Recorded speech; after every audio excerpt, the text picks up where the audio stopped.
I've listened to a couple of different versions of Professor David Bett's Civil War monologues, listened to them, thought about them, and it does provide, if you like, a lens through which to view your life and certainly politics. And to that end, I've been thinking about what would be the characteristics, features, things that would eventually drag us to civil war, drag normal people, everyday people like you and me, into that. Now, the first thing I do want to make abundantly clear is that this is a political channel and I waffle about politics. And whether you like what I'm waffling about or not is irrelevant. I don't want violence. I don't like violence. I'm not a proponent of violence. I don't believe in groups of people going at it. Within my own life, I do and have practiced martial arts and boxing, and I understand, those arts and understand some of the dangers involved in doing that. And I have a healthy respect for violence in that I will do anything to avoid violence, and the more I learn about violence, strangely and ironically and conversely, the less I want to be involved in violence, and so I will always back down and I will always turn the other cheek. However, there is always a line, and that's how I view violence, and that's how I also view political violence. So political violence is something that we should all avoid. We don't want blood spilled in the streets. And what I'm doing here, I'm philosophizing the concept of civil war and some of the reasons why I believe we may be heading for it.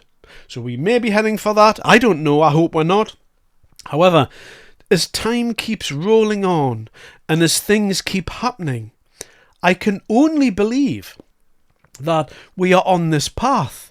As sad as that is, as much as it hurts me to think of that, the only thing that I can think of is this is in the air. You must feel it. You must feel the charge, the political charge. Everyone's talking about politics. There's never anything that anybody is going to be settled with. Certainly social media plays a part in that. But for the purposes of this video, just to outline and underline that a second time, I definitely do not want anything like civil war.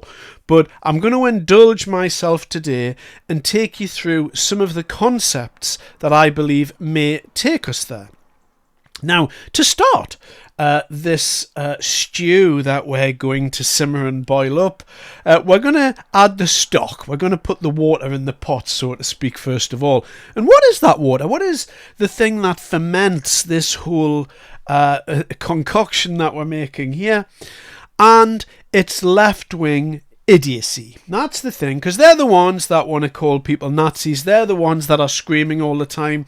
They're the ones that want to control language. They're the ones always wanting to do weird things like invade women's toilets or things like that.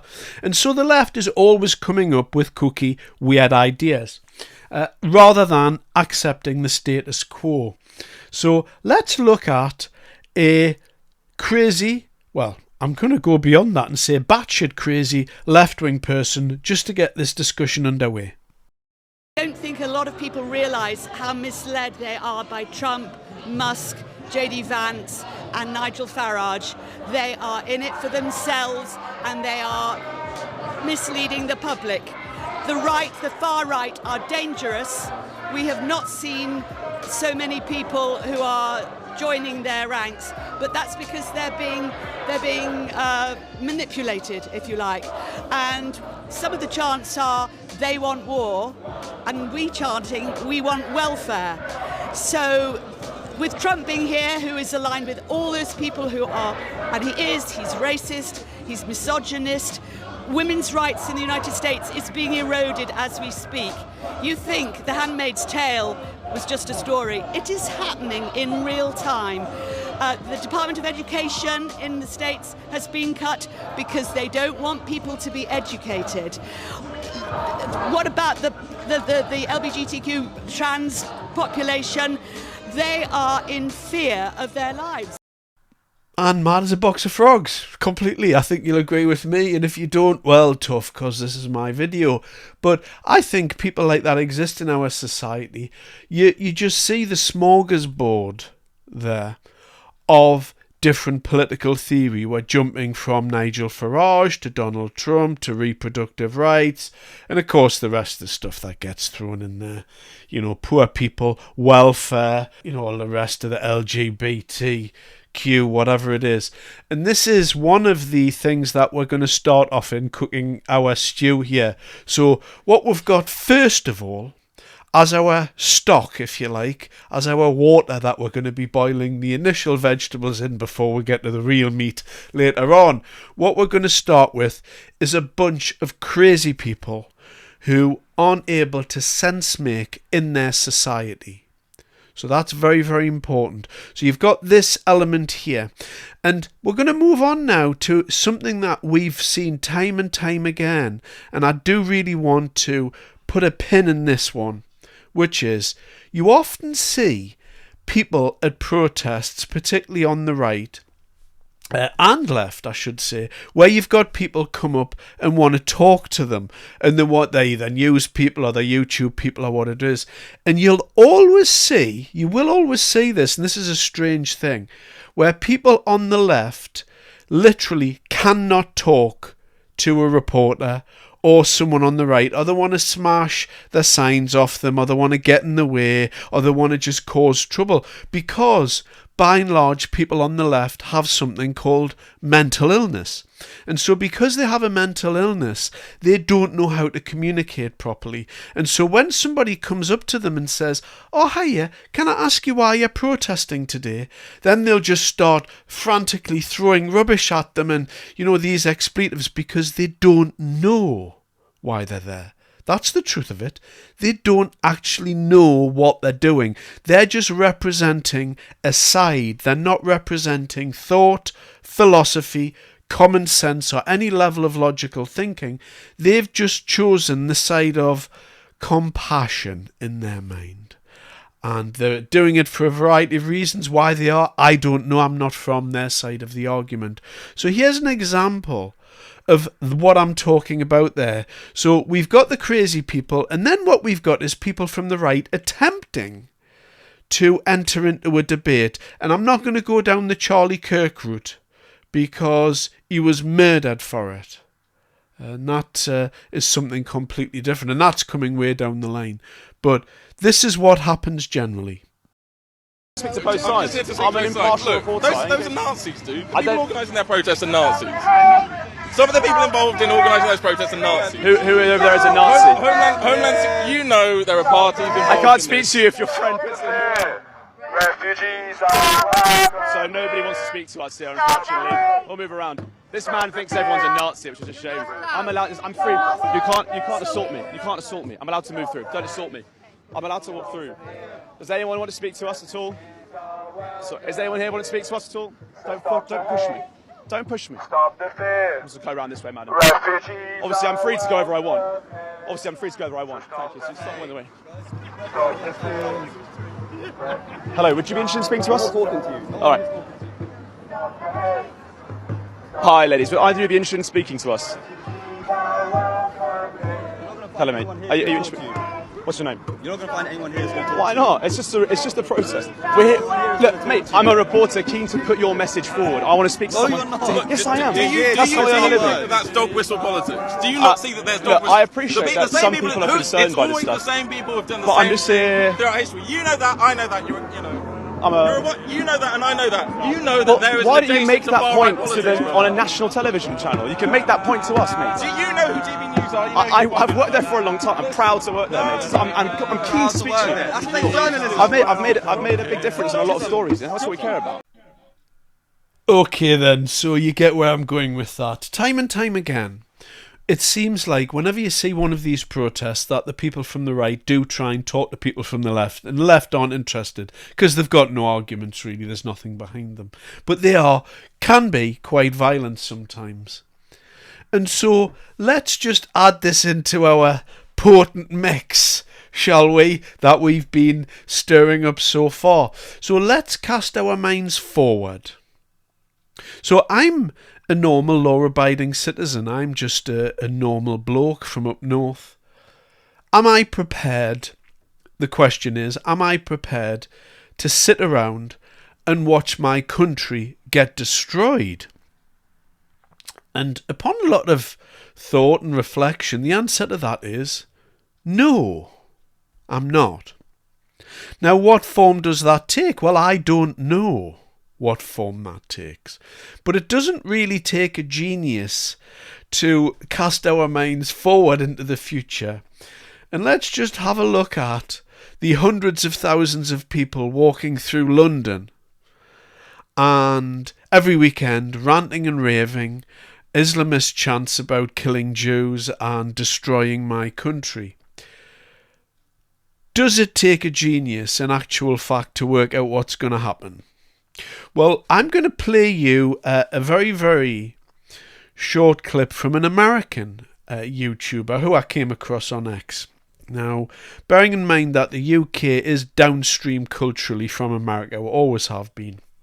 And it's not all the time, of course. We don't take on everything that America just spews out. But in general terms, we are downstream from America in some cultural things. And they've been seeing a lot of this type of protest, counter-protest violence for a long time. And it can get quite nasty in America as well. But here is where it's been trending towards, and I think what we're going to be seeing in America, if all of this behaviour continues in our country, this is a little slice of what's going to be going in to the pot, what we can expect to see. First and foremost, I do not wish for it, do not want it, I do not want violence in the streets, I do not want violence in anyone's neighborhood. It is something that we don't need to tolerate in this country. We should not tolerate. But many on the left are calling for it in these private chat rooms and Reddit and all these other shitty little places where these mongoloids just fester all together, and a bunch of reprobates just beating each other off verbally and telling each other how great they are and how strong they are because they can paint their hair 92 different colors. The problem is these little nitwits in Antifa have never actually had to deal with fuck around and find out in real life. The first time these little weasels get into a skirmish with former military, former cops, just the redneck, good old red-blooded American sons of bitches that would be opposing them in the streets, and they realize that those people are not playing by either the Geneva Convention or use of force rules, and they start stomping holes in them on a whole new level. It's going to be the end of it. It'll be over before it starts. They're dealing with people who don't give a fuck, that just feel like they're a threat to society. And I think it would be over before it started. That's my honest to God opinion. I do not want that. None of us on our side want that whatsoever. And I think he's correct in what he said there. There are a number of people within our society that are relatively pleasant-minded people. People like me and probably people like you. But, you know, there are people like us in society who go about their day. Doesn't matter what your job is, doesn't matter what your status in society is. We go about our day, we pay our taxes, and we do what we're supposed to do.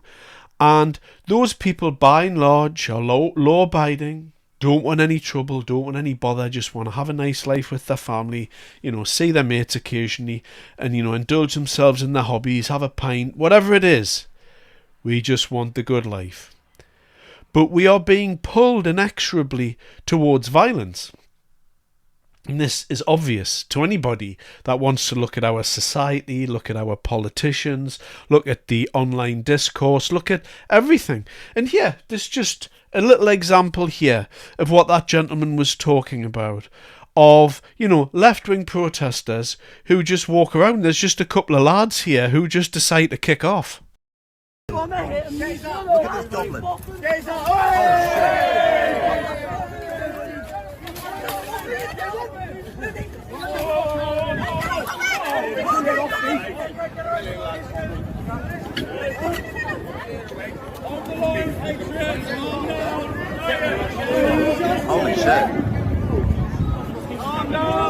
said.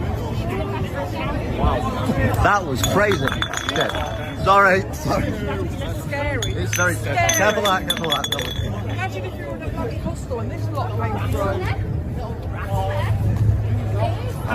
Here we go again. Oi, you fucking dickhead. Gotta watch the back, Here we go.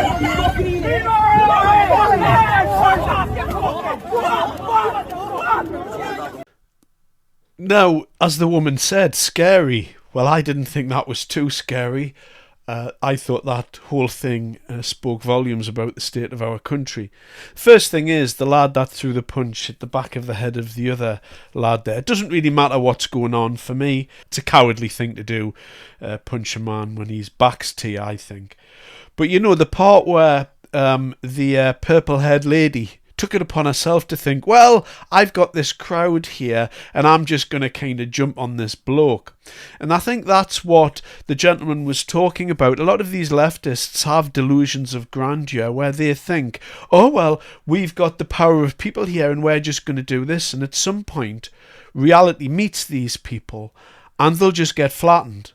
And before we move on, I think it's only fair to include this very, very short clip. This is the frying pan man from America. Now, this isn't obviously funny if you're getting clattered with a frying pan, but this is an example of the escalated level of violence that you will see in America, which will no doubt be coming here as well. Famous clip, this. Jesus Christ, you're gonna put a CPM money?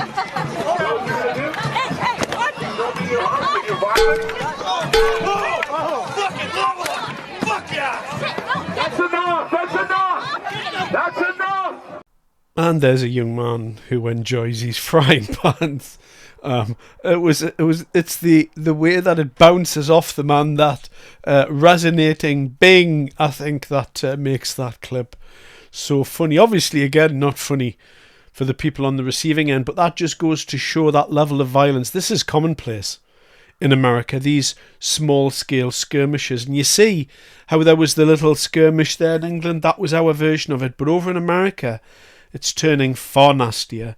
And we can expect that to come here. We can expect violence of that nature to come here. And you often, in fact, when you do see a lot of these clips on X now, you do see people with planks of wood and other things that they drag out. And this is the escalated nature of the human experience when you mix it with violence over and over in a group of people. Eventually you get moments like this, and you will meet people like this young man here who quite enjoys those moments, and these people do exist in our society. And the final piece of this nasty, bitter, bile-like stew that we're cooking up here is this, and this is my warning to our society and where we're going. And this is going to happen, I'm afraid. There's nothing nice coming down the pipe for those people who are on whatever side of the argument. This ain't getting worked out. The people on the right have tried and tried and tried to talk. The people on the left have been throwing around accusations like Nazi for a very, very long time. I also find it quite funny that the Nazis have turned out to be the people on the left who now want to kill all the Jews. But let's move on from that very, very peculiar irony in our society at the moment. Outside of the fact that the feminists have joined forces with the Islamists, who, of course, if they got their way, would lock the feminists up at home and make them dress as pillar boxes. But moving on from that to the final part of what I want to say is this. We can argue and we can fight, but the actual dividing line between what we were, what we are now, and what we are turning into, because the actual change in society where it morphs is where our politicians call for violence.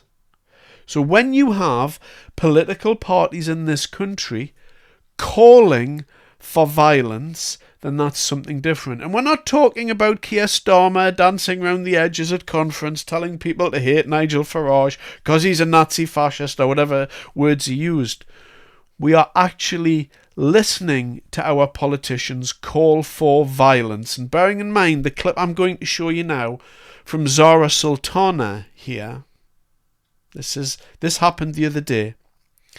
Was after a peace deal had been agreed with I can't even say Gaza anymore, that conflict over there.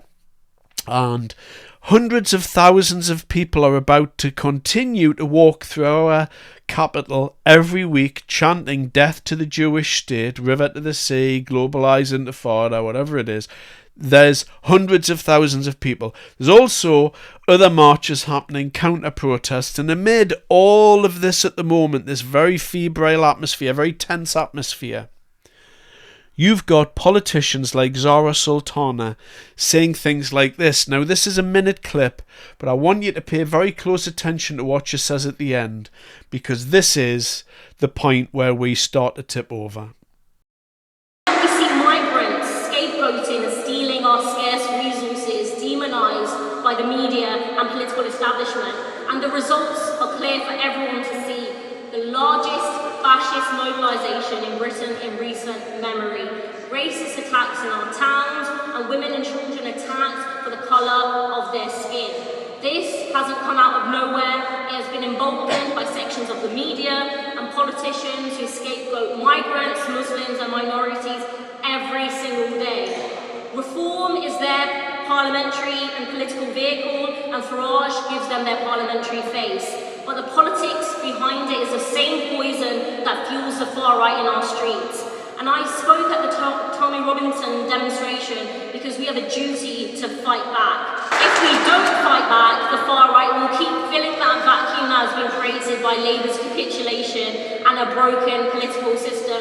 And we must be clear, you don't stop fascism by ignoring it or copying it. You stop it by fighting it at the ballot box, and where necessary, you fight the fascists in the streets. And this woman's face as she looks down after she delivers that, she knows exactly what she's doing there. She's fomenting violence in this country. And is this talked about? Is this on any news channel? Should this be analysed in depth? I think it should. Because as she looks down there at whatever she's doing, she knows. She knows what she's doing there. She's creating violence because she hates this country. And what's going to happen? Without a doubt, this is where we're going. And, I've talked on my channel at length about the need to discuss things and the need to talk about things and, philosophizing about the right and left and what's right and wrong and trying to be arbitrary and trying to be pleasant and nice. And all of that's great, and all of that is what nice people do, what normal people do. But I can assure you that normal people ultimately do not stand around and watch their country get destroyed by Islamist lunatics like Zara Sultana. It's not going to happen. And the period where what we're about to enter into here is going to be very, very clunky, very, very sticky and quite dark, I'm afraid, because we are unable at the moment to resolve these differences.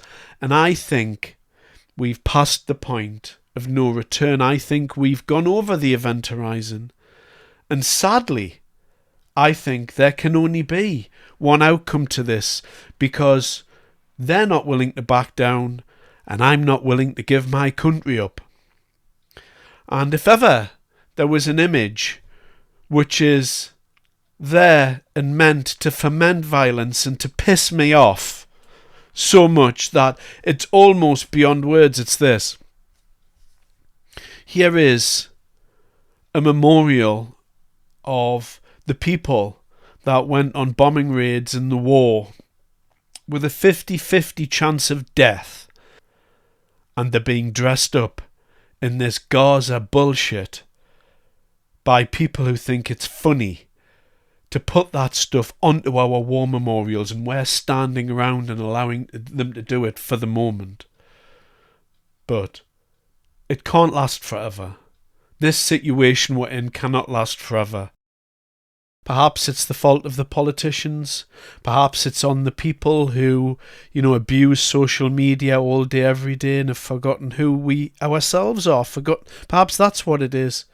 Perhaps it's just a point in every civilization, and it's just part of the human condition. I have a feeling personally that it's a mixture of political ineptitude and the decline of law and order in this country. But perhaps that's a symptom of other greater things. I don't know the reasons why. The only thing that I can hope is that sincerely we avoid this. We can somehow find it in our hearts to kind of walk forward without, having these battles.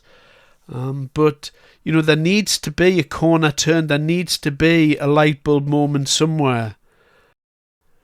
And I'll leave you with a video that was taken centre of London, 11th of October, just this week. And this is a rap song. I'll let you draw your own conclusions from it, and from the signage and from the people. But this is where we're at. London 2025.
Check the vibe, you're a lost, checked out. Hate feel